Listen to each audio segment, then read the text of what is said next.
This is the High-Stakes Lowdown, a RotoViz podcast brought to you by the Fantasy Football Players Championship. I'm Eric Balkman from the High-Stakes Fantasy Football Hour and the FFPC. You can follow me on Twitter at Eric Balkman and the FFPC on Twitter at FFPC. Before we get into the show, I want to remind everyone that you can get a listeners-only 10% discount to RotoViz by using the code RVRadio2022. That's RVRADIO2022. Your subscription gives you unlimited access to all of the RotoViz content and tools, and it supports the podcast channel. Now, without further ado, here's the latest edition of the RotoViz High-Stakes Lowdown.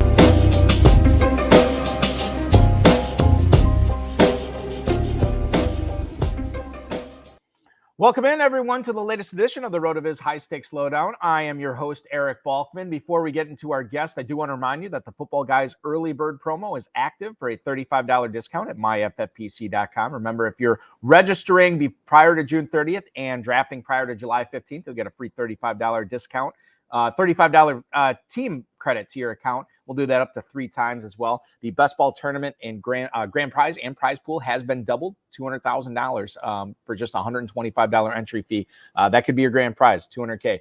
Make sure you're joining that. And of course, the inaugural Superflex best ball tournament that's going on right now. $35 entry fee could win you $10,000. Dynasty startups available. Plenty of slow, live, and sit and go best ball options, all available at myffpc.com. Let's bring in tonight's guest, or this afternoon's guest, I should say. We're talking with Bob Hoog, a champion of 4 FFPC high-stakes fantasy football leagues. We're going to discuss the drafts he's already completed so far in the 2022 Footballguys Players Championship as he chases a $500,000 grand prize. You follow him on Twitter at Hoog_Robert. Please welcome in 4-time FFPC league champ, Bob Hoog. Bob, welcome into the program, man. Hey, Balky, how are you? Doing good. Excited to have you on. Excited to pick your brain. I know it's been a while, but let's get right into it and talk a little bit about James Cook, because the Bills invested some pretty good draft capital into him this year. Are you also willing to invest some FFPC or Footballguys draft capital in 2022 as well? Totally. I started getting him in about the 9th round, I think, and he's creeping up to the 8th, where I think he's still a great value there. They tried to get McKissick, right, and they couldn't. So clearly, I think they have a role in mind. And they can't let Josh Allen run as much as he has. I think this as he gets later into his career. So I think it's a great offense to get a piece of, and so I love this guy. You think the Bills would have drafted James Cook had they kept McKissick? No, I don't. Not at that. I don't think so with that spot. I mean, yeah. And so obviously the role that like you said, they have a role in mind for him, and he's definitely. I was trying to get and shout out to Fantasy Mojo, Darren Armani, who does all this ADP data.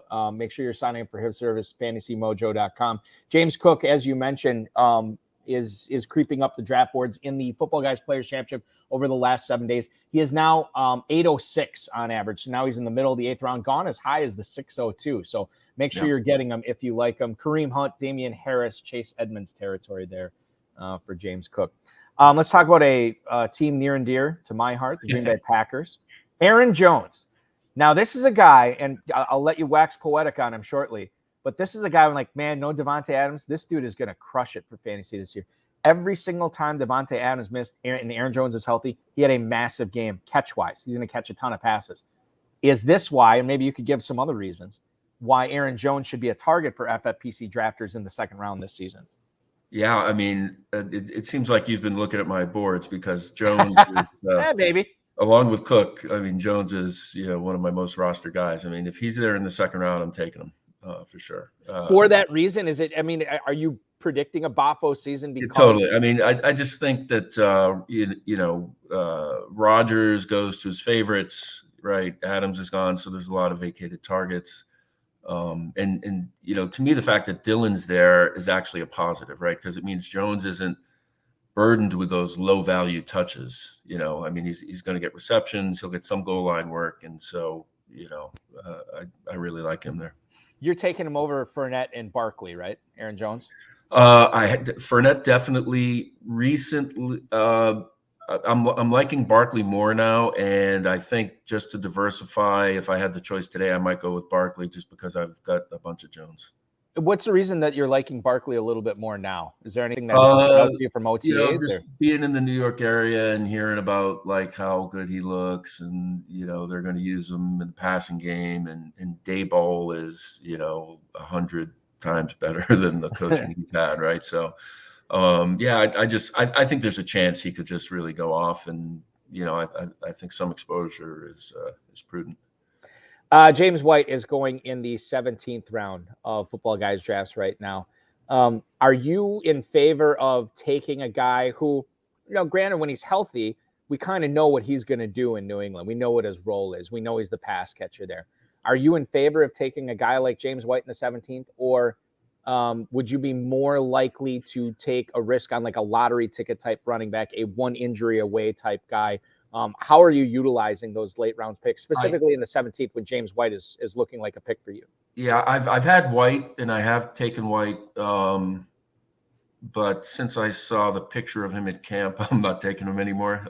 He's gained some weight for sure, and they drafted 2 more backs. So as far as the concept, I think it's I always try to get at least one just pure pass catching back, in the draft just for bye weeks and stuff. And so whether it's McKissick or not, Nyheim Hines, who go a little higher, I like to have a guy that's, got a floor.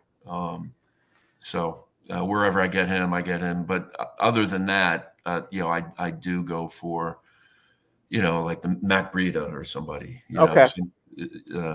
at that area. Yeah. So it's just like in case of emergency, you can plug this guy in as one of your flexes or I like to. Yeah, McKissick's great for that. Are those the guys this year? Then McKissick, you mentioned Breida, then the other one that you mentioned Nyheim Hines. Have those been the guys a little bit that role in drafts? Yeah, a little bit. And then once I saw that White may not be fully back, I took Pierre Strong a couple of times. Because he may inherit that role there, so anything's possible with a Patriots running back. Yeah, right. We never know. We never know what we're getting into, which is good and bad.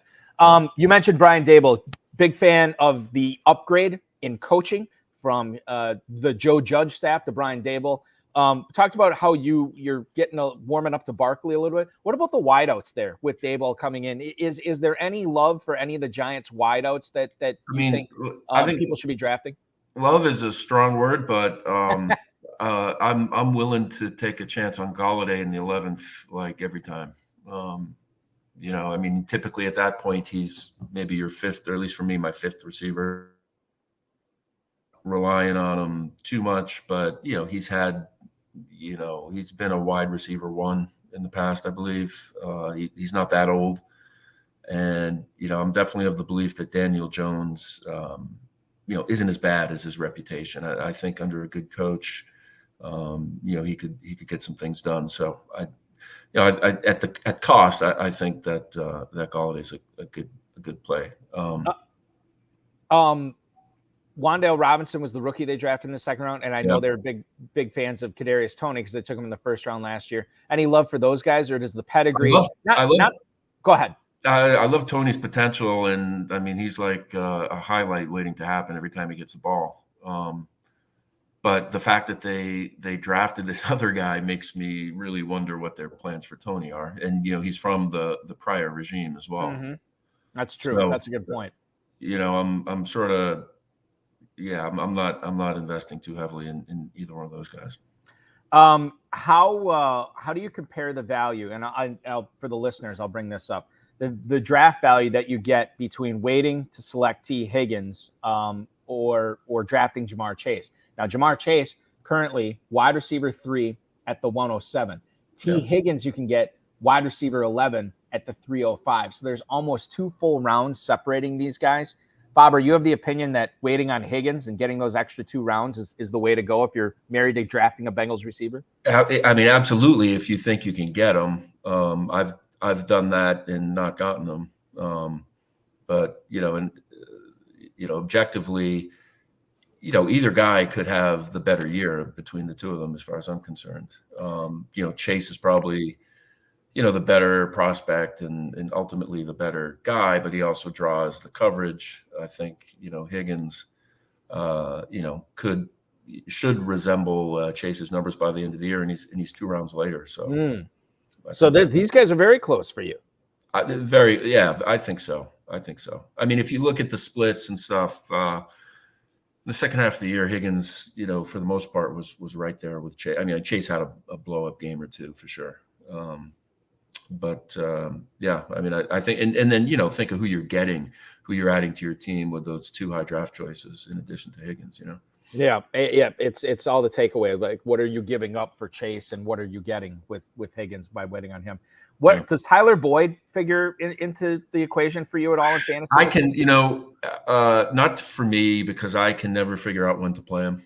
I mean, right. So no, I mean, he's, in real football, he's great. For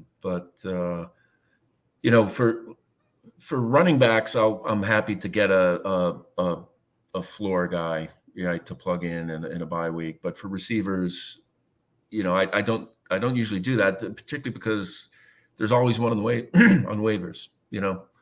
There's always going to be a receiver, forecasted for 9 or 10 points on waivers, and so I tend not to go for guys like Boyd. Let's talk about Will Fuller here, a guy that, quite frankly, I thought would have been signed by now, as we're into June. This is a guy that, when he's been healthy, I think about, was it even last year or 2 years ago, he was healthy and he was like a top 10 wide receiver. Like, it was insane how good he was. And now, you obviously get the PED suspension or whatever. And I don't know if teams are factoring that in. Like, maybe part of the reason he was so good was because he was doing it the wrong way. I don't know. But whatever that, that's beside the point. Knowing what we know as fantasy drafters, since Will Fuller is unsigned by an NFL team, should he not be a member of anybody's roster in Football Guys drafts right now? I think I've gotten him late, like 18th round or something. In case he winds up like on the Packers or, in a really good spot. But, the longer it goes on, to me, it seems like the less likely I'm sure somebody will, he'll probably play, but not in one of those great situations that we hope he goes to, I think. So, I'm not, I'm getting, and plus, since we haven't seen him play in so long, right? I mean, Who knows if it's an injury issue? I just, too much mystery really for me. I was talking with Mark Salinas about this on the last RotoViz High-Stakes Lowdown, and I asked him about when you're drafting in these Football Guys leagues late in the draft, are you purposely going for players like Fuller, players like where something could happen, but if it doesn't, for the preseason waiver wire, these guys are easy drops? Then are you purposely looking for guys that will either be a slam dunk to make your team or a slam dunk to cut? That's yeah. I mean, that's a great point. I mean, there are the waivers before the season, and so he's an easy guy to drop. Julio Jones is another guy like that. Yeah. I drafted Julio Jones for the first time in years, like a month or so ago, because I never wanted to pay the price, and now it was like 20th round, and I'm like, fine, I'll just do it. Getting back to the Patriots here for a second. Hunter Henry is going off the board as a 17th tight end in the 12th round. Now, I know he's a little bit polarizing. I've listened to other FFPC high-stakes podcasts or whatever. I know he's a little polarizing. Some people just hate him. But the 12th round in tight end premium, are Football Guys and FFPC drafters letting Henry fall too far? I don't know about the round, but the 17th tight end, I think is ridiculous. I mean, he's a good talent, and he's got a rapport with Mac Jones. I know last year a lot of, he was very heavy on touchdowns, and so there might be some regression coming in that way. But I think he's a great value at the price. I mean, he's not going to wind up being your tight end, the tight end 1 or 2 or something like that. But I think he'll have another solid year. Tight ends are so hard to figure out. For me, it seems like it's getting harder. It's getting harder to figure him out. Yeah. So if you don't have Kelsey or Waller, one of the top guys, I mean, it's a crapshoot. That's what I was going to ask you. Is this when you're in Football Guys drafts, are you trying to get one of those early tight end guys so you don't have to worry about the position throughout the season? I don't think I've done it that much this year. I'm willing to if it falls that way. You know, I would take Kelsey towards the end of the first. I think I've taken Pitts in the second a couple of times, but I'm more than willing to wait and let just get like a couple of different guys and see what transpires. The other thing is I've had decent luck recently, last couple of years, getting tight ends on waivers. So last year, I got the guy from Buffalo. Dawson Knox. Yeah, got Dawson Knox in a few different places, and so sometimes I think if I have a one of the top guys, I'm going to be less willing to move on waivers if somebody looks good early on, but yeah, that's the beauty of the dual flex in the FFPC. Right. I don't have a spot him for a tight end. I just stick him in flex, get point and a half per catch for him there as well. Yeah. Speaking of tight ends, Revis Jordan, is he going to be? Actually, let me hold off on Revis Jordan. Let's wrap up the Patriots talk. Yeah, seemed like Hunter Henry, 17th tight end. That's too low for you. Are there any other Patriots pass catchers, tight ends or receivers that you're on this year that you like? Because that's a tough offense to figure out for fantasy. It's a tough one to figure out. I think that in best ball, I think Kendrick Bourne is way undervalued. If you look at some of his metrics, yards per target,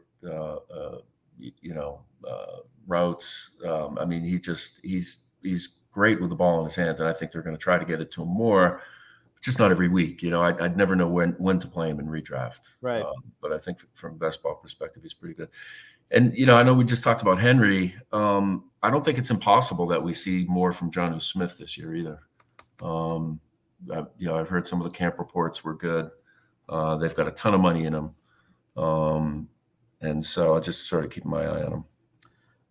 And the rookies that last year they had the Dalton Keene and those guys are nothing, obviously. I mean, yeah, Keene, I think, may make the roster as a fullback, but then they're saying they're not going to have a true fullback. And so I don't know. And then Asiasi is, I think, just, a bust, unfortunately. And we don't even know the offensive coordinator. The Patriots have never been. They've been cryptic before. They've never been this cryptic. It's right. Bizarre, really, really fun, but bizarre and maddening. Revis Jordan, is he going to be a thing in Houston this season? We're always looking for tight ends in the FFPC. Is Revis Jordan going to be worthwhile to have on your roster? I think he's fine as your second tight end. I think where I kept getting snipes. Guys kept coming off the board, and Jordan was still there in like the 17th, 18th or something like that. And he's got just as much chance of being credible as a half dozen other guys, I think. So I think he's fine, especially for the price. That's a weird offense too. It seems, I'm a Brandon Cooks guy. I think where he's going in drafts, I'm totally on board with that. What about for redraft purposes? Do you like the second-year guy, Nico Collins? Do you like the rookie John Mechie who's coming off the ACL tear? Are either of those guys on your radar right now for redraft leagues? No, not at all. Cooks for sure. But again, it comes down to, with the wide receivers, over the years, I've kind of evolved into, someone who drafts very high round, very high wide receivers. Just so I can just stick them in there and not have to figure out when to play them, right? The running backs, you can kind of see a matchup, right? If Damian Harris is hurt, okay, now I play Stevenson, right? I mean, the wide receivers, I'm just no good at figuring out when the lower guys are gonna, be worth playing. Do you find yourself, because I feel like I draft in KFFSC every year in that format. It's 2 running backs, 3 receivers, a tight end, 1 flex. And I feel like in that format, I always try to get a running back early, pound the receivers then, and then just build up the running backs later, just in quantity rather than quality, because with that position, to me, it's always more like opportunity rather than talent. Yep. And, there's such attrition Right. That some of the what was it, the Ravens last year were down to like their fourth or fifth guys. Yeah, Right? it's nasty, really nasty. Yeah. Cole Kmet is another. We're talking about polarizing tight ends: Hunter Henry, Yep. Revis Jordan, now Cole Kmet. What end of the spectrum are you on? Is this again? Now, I look at it from this standpoint, Bob, and I don't want to like try to twist anything here or get you to say something, but this guy was heavily involved in the passing offense last year. Just did not score any touchdowns. Yep. I feel like he's still going to be heavily involved in the pass offense, and I think he's going to get some touchdowns this year. So I like him quite a bit. Yeah. I mean, I think he had the worst touchdown rate of anyone in the league last year, right? So, I mean, I don't even know if he had a rate. He had 0 touchdowns. That's right. That's right. He had like an infinite 0.0 rate. That's right. But tight end 13 in the middle of the 10th right now. Yeah, I mean, that's fine. He's sort of like my worst case first tight end. If I'm loading up on other positions, I'll take him, and then I'll take someone, just after him as well. Just so I've got a couple of different options. But to be honest, I don't have a strong feeling. I mean, he'd probably be a better player in a different situation. I mean, I try to avoid the Bears as much as possible. So, especially this year. Yeah. Kmet. Let me ask you this, not a Kmet question. If you wait on tight end till like, let's say 8, 9, maybe 10 of them are off the board, and you try to grab one right there, do you grab another one then right away too? Yeah, typically. Just I don't know. Maybe it's not a lot of reason behind it, but it just seems safer that if you get, if you get Kmet, that you've also got like Henry, and something like that, as opposed to Kmet and then waiting all the way down for like a Revis Jordan or something like that. I mean, that's. Yeah, it makes perfect sense. I do the same, not only with tight end, but I do the same at quarterback too. Like, I feel like this year I'm drafting quarterback a little bit earlier than I normally do, which is like a cardinal sin for me. But whenever I wait on quarterback, I feel like if 11, 12, 13 of them are off the board, I usually try to grab quarterback 14 and 16 or 14 and 15, just to kind of make sure I'm okay at the position after waiting that long. We have waited this long to ask you this question, Bob. Final question for you. Yep. Can you give us a player that maybe we have discussed, maybe we haven't discussed yet, that you're really excited about drafting this season in the Footballguys Players Championship? And then another player that you're not going to have any shares of, or maybe very little shares of. Maybe he falls to an insane level and you're like, okay, I'll take him now. But a player that you don't envision having a whole lot of. Well, we talked about a couple of guys there, but I did a draft recently where I really waited on quarterback, wound up with Derek Carr. And I liked the way that went because I was able to go, really get good depth at running back and receiver. And I feel fine with Carr. I mean, he's not going to be, a top 3 or 4 quarterback, but, I think he's going to be solid. And I think, they're going to have a lot of spike weeks. I mean, that division, it's, loading up on the AFC West is a pretty good strategy, I think so. So he's a guy that I think going forward, I'm going to try to target a little bit more. What about just real quick before you move on to the player you don't want, Hunter Renfrow? He's not going to duplicate what he did last year with Devontae Adams there. Is he a nice buy for you right now? Have you been? I think so. Yeah, I've been getting him in the 7th round. I mean, I think. Everybody's saying that with Waller and Adams and Renfrow that they're not all going to get their targets. I just feel like he's going to get his. McDaniel has utilized the slot quite a bit in his career, and so I just I like Renfrow, and I also like the fact that again they're going to be in that division. There's going to be a lot of high scoring games. And it's just good to have a guy in your flex, let's say, who who should be soaking up a bunch of targets. What about a player you're avoiding this year in drafts? Yeah, one guy I can't figure out is Michael Thomas. I mean, people are getting him in the 6th round. I guess if next week he comes back and he looks healthy, then wow, you've definitely probably got a 2 or 3 round bargain on him, but. Just having not seen him play in so long and just, just not having, you get sort of the cursory comments that, oh, he's coming along and this and that. I don't trust that. And, and look at what they did, right? They drafted a receiver in the first round, and then they signed Jarvis Landry. So, I'm just not that confident about him. My confidence, it goes down almost every week. It seems like, because it's been like a year and a half since we've seen Michael Thomas, and the Saints have done nothing but address the position with heavy draft capital and then a contract to Jarvis Landry. So yeah. I don't know. He's one of those guys where I'm kind of like, if I probably won't have a whole lot of him this year. And if he hits a home run and he's great and he catches 80, 85, 90 balls, whatever, I'm okay with missing on him. I'm okay with that. I've made my peace with it. I'm okay with it. It seems like you are too. Totally. I mean, what is he, 28, 29? I mean, he's right up there. I'm going to look that up right now. Yeah. But yeah, he's not a spring chicken is your point. Yeah. Michael Thomas is he just turned 29 in March. So yeah, and which is Jarvis Landry's age as well. Listen, Bob, I certainly appreciate you hanging out with me, talking a little fantasy football here on a Thursday afternoon. You're a busy guy. I'm going to let you get back to it. Congratulations on all the leagues you have won. Good luck winning that $500,000 in the Footballguys Players Championship this year. Don't be a stranger. Let's talk again soon.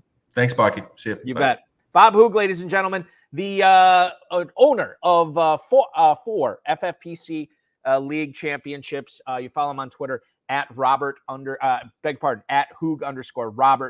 Do want to remind you too, ladies and gentlemen, if you want to compete against Bob and everybody else in the Footballguys Players Championship, now is the time to do it, as the early bird promo is going on until the end of the month. Remember, if you register by June 30th, draft by July 15th, you'll get a free $35 team credit applied to your account. You can do that up to 3 times as well.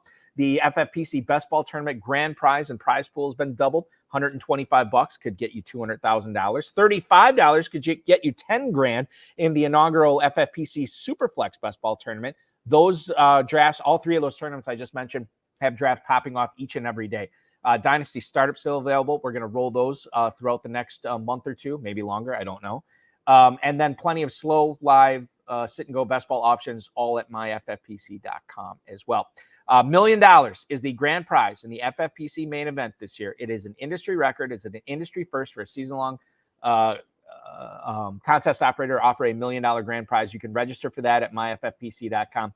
And actually later tonight on this very same YouTube channel, or whatever you're listening to, whatever venue you're listening to your podcast on, 4-time FFPC main event and Footballguys winner Shane Wigard will join us. Myself, Kentucky Fantasy Football State Championship Commissioner Farrell Elliott, and I will interview him tonight at 10/9 Central. Special Thursday episode. Special. We've never done the lowdown and the HSFF hour on the same day before, but today is that day. Thank you for watching. Thank you for listening, everybody. Remember to check out all the great podcasts that RotoViz has to offer, and remember to register for all your FFPC leagues at myffpc.com. We will see you tonight.